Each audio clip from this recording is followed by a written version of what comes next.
जाते ना 2 घंटा और माथा फेर है। सब बोलो पुआ है ना कि पूरी है नहीं? पुआ है ना? अब ने तेज बोली हो, कल तो दावत में नहीं।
शादी कहाँ से होते हमारी?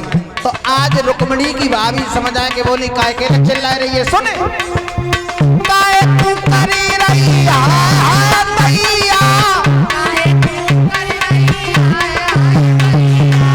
तेरो पति मेरो भैया,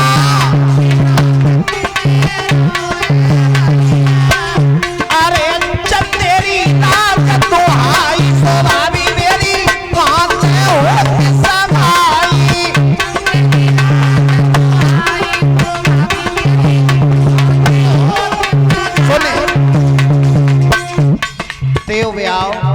मैं भैया के ले रो। एक बात और बताऊं तो आज कल ननद कहूंगी, आज कल तू दिन और कोयला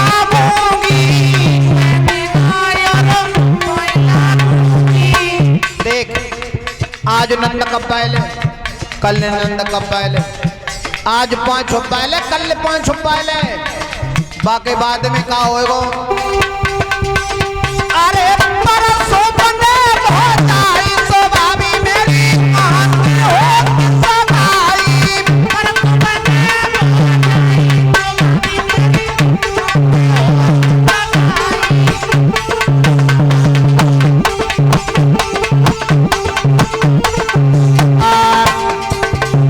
जवाब दिया परसों तो उल्टी तू मेरी भाभी बन जाएगी।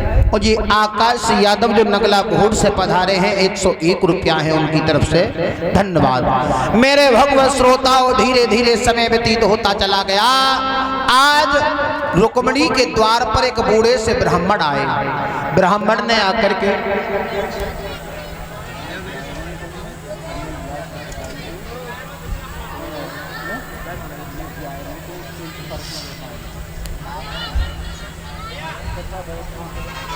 मेरे भगवत श्रोताओं आज धीरे धीरे बूढ़े से ब्राह्मण ने आकर के आवाज लगाई, माता भिक्षाम देही। तो रुक्मणी ने इशारा करके पंडित जी को बुलाए ले। पंडित जी बोले, रुक्मणी हमने ये सुना है कि तुम्हारी शादी है और शादी के समय पर ये रोना कैसा है? पंडित जी हाँ शादी नहीं है, फिर बर्बादी है। क्या हुआ?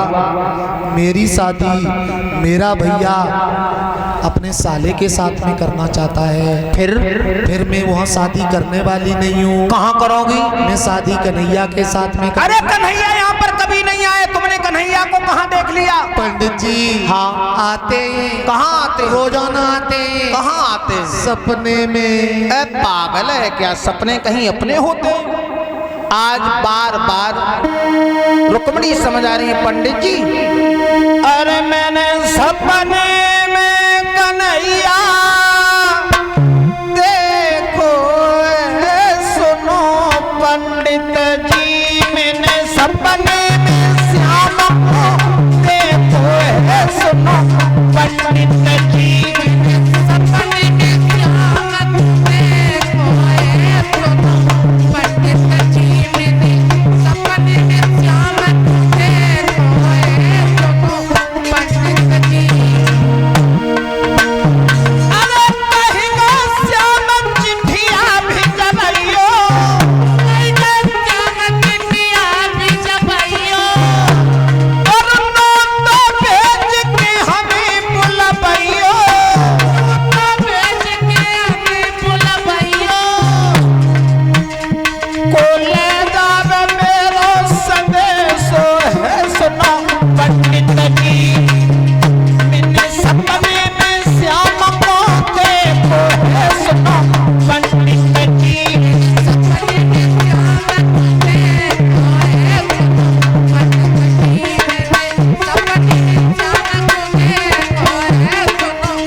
जवाब दिया पंडित जी मैंने सपने में देखा, कन्हैया ने कहा ससपाल आ जाए तो पत्र भेज देना। रुक्मणी से पंडित जी बोले तो रोए काय के ले रही है, पत्र लिख दे और भेज दे। पंडित जी रुक्मणी बोली पंडित जी रोए वो तो जाई बात को है कि मेरो पत्र ले जाए वे वाला कोई है ही ना है, और मैं तुमसे एक विनती कर वो चाहती हूँ कि तुम ही ना मेरो पत्र ले जाओ, मैं तुम्हें इतनी दक्षिणा दूंगी तुम्हारी 4 पीढ़ी बैठे खावेगी। मेरे भगवत श्रोताओं पंडित जी लालच में आए गए, जवाब दो ना मानते तो लिख दे, पहुंच गए तो पहुंच गए, ना पहुंच गए तो पहुंच गए। यहाँ द्वारका नहीं है, 750 कोस बहुत होता है, लेकिन बूढ़े से ब्राह्मण रुक्मणी का प्रेम पत्र इधर रुक्मणी ने लिखा और उस पत्र में साफ साफ लिख दिया क्या,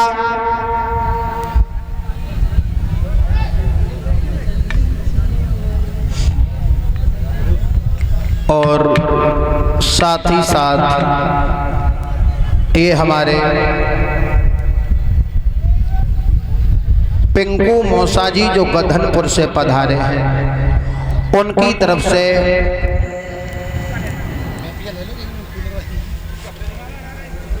एक ये मोहर और एक पीताम्बर भेंट हुआ है, 101 रुपया का हार और एक तस्वीर है कलश वाली कन्याएं और हमारे सभी साथी यज्ञपति परीक्षित महाराज जी के लिए ये 10-10 रुपया है, और एक ये राधा कृष्ण की मूर्ति है, ये प्रेम का प्रतीक है। भगवान से कामना करूंगा इनका आशीर्वाद सदैव ही मेरे ऊपर बना रहे, भगवान से यही मेरी इच्छा और आकांक्षा है, इनका प्यार सदैव इसी तरीका से बना रहे। 501 रुपया भंडारे के लिए हैं। कलश वाली कन्याएं खड़ी हो जाए, कलश वाली कन्याएं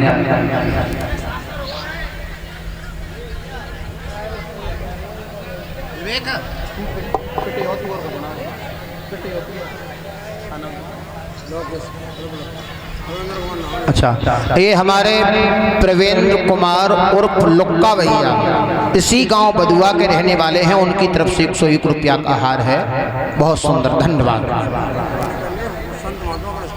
कलश वाली कन्याएं संत भगवान और हमारे सभी साथियों को भी सम्मानित करेंगे। लुक्का बहुत सुंदर, ले आओ निकाल लो।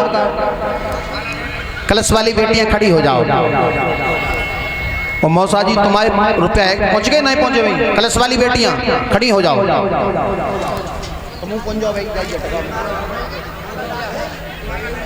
मेरे भगवत श्रोताओं, आज देखो रुक्मणी अपने हृदय सम्राट के लिए प्रेम पत्र लिखती हैं और उस पत्र में साफ साफ लिखा है क्या? ताली बजाते हुए सभी माता बहनें बोले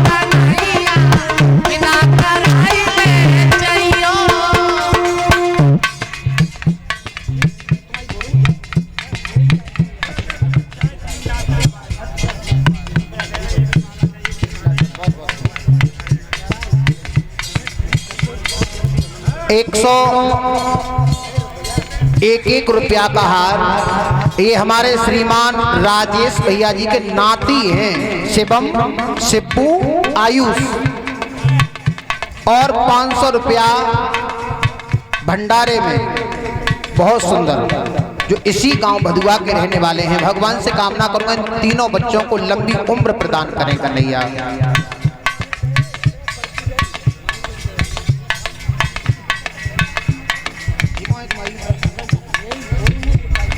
101 रुपया का हार श्रीमान छोटे लाल जी के कुंवर साहब हैं, मंजीत कुमार, उनकी तरफ से। भगवान से कामना करूंगा ऐसे भक्तों के हाथ इसी प्रकार दान की तरफ अग्रसर होते रहे। कहाँ है मंजीत? है को कम मंजीत का 1100 रुपया, 50 किलो गेहूं, 101 रुपया हमारे लिए श्रीमान रामवीर सिंह भदुआ भंडारे में। बहुत सुंदर। अहिन के भंडारे हमने पहले ही कह दी, छोटे थोरू होता लगे रहो नेक देर की बात और वैसे सो भंडारा छोटो कदुआ में है जाए कबूना। ताली बजाते हुए आज रुक्मिणी अपने हृदय सम्राट के लिए पत्र लिखती हैं। अरे चारों के मेरे को जिंदा चाहो तो है मिली माइले जइयो कन्हैया विदा कदाई ले जइयो बोले अपने की नाम तो चाहो तो कोई निभाइले जइयो कन्हैया विदा कराइले जइयो। अरे भैया मेरे ने पूरा करो भैया मेरे ने पूरा करो साले को बुलवाई लो साले को बुलवाई लो। अरे कुल अपने की नाक जैसा हो तो हमें निभाई ले जइयो कन्हैया बिना बनाई ले जइयो। बोले अपने की नाम तो चाहो तो कोई निभाइले जइयो कन्हैया विदा कराइले। आज पत्र लिख दिया। धीरे धीरे वह पत्र को लेके पंडित जी चले। शरीर पर बुढ़ापा था, बुढ़ापा। फूफा जी देख के जवानी को इतने ढलाव मती, क्योंकि आएगो बुढ़ापो तो कसाले पड़ जावेंगे। लेटत में खटिया की पाटी पे रहेगो हाथ और चालत में लठिया के लाले पड़ जावेंगे। ऐसा भी समय हमारे जीवन में आएगा।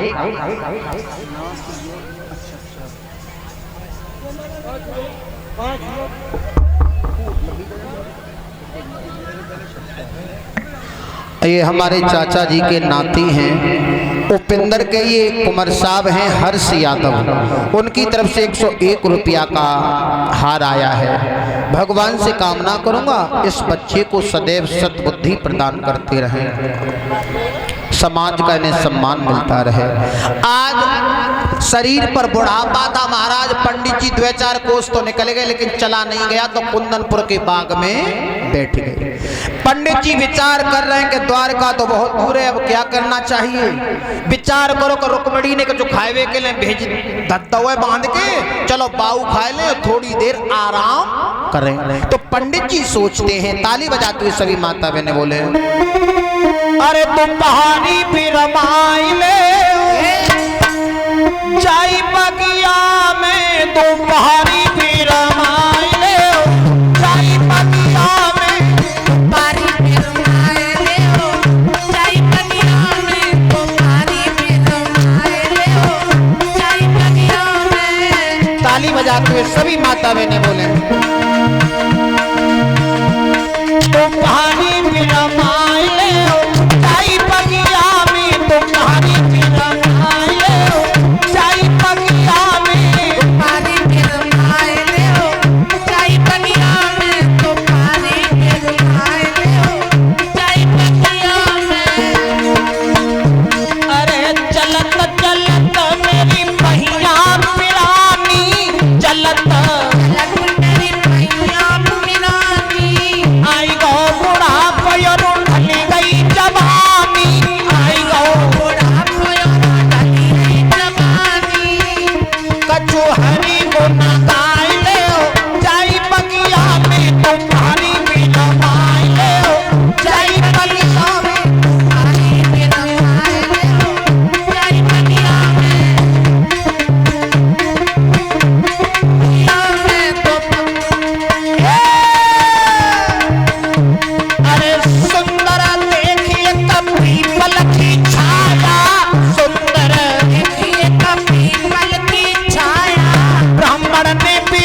आ